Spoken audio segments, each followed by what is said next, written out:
All right, gather round for one of the coolest and strangest military ideas in history. When Canada and Britain tried to win World War II with a giant boat made of frozen water and sawdust. This is Project Habakkuk, and no, that's not a spell from Harry Potter. It was an actual top-secret Allied plan in the 1940s. Here's the situation. German U-boats were torpedoing everything in the Atlantic. The Allies needed a way to launch planes in the middle of the ocean, but building metal aircraft carriers was expensive, slow, and they sank when hit. So some genius went, "What if we make a battleship out of ice?" And instead of laughing him out of the room, the British said, "Go on, enter Canada." They tested this wild idea in Alberta by building a small-scale prototype on a lake.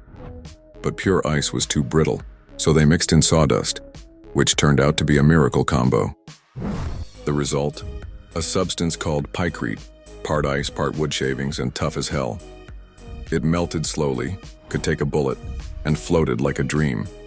Basically, frozen timber soup that doubled as military tech. The proposed ship would be nearly 2,000 feet long, hold 150 aircraft, and weigh 2 million tons. It was so big they said it wouldn't need to dodge torpedoes. It could just absorb them.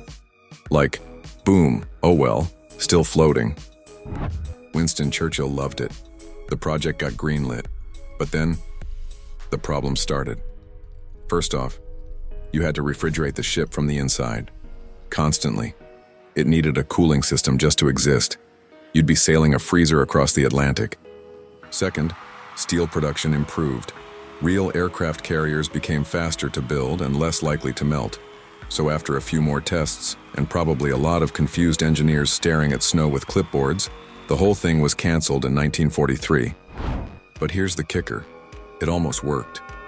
Some historians say if they'd started a year earlier, we might have had floating glaciers launching fighter jets into Nazi territory.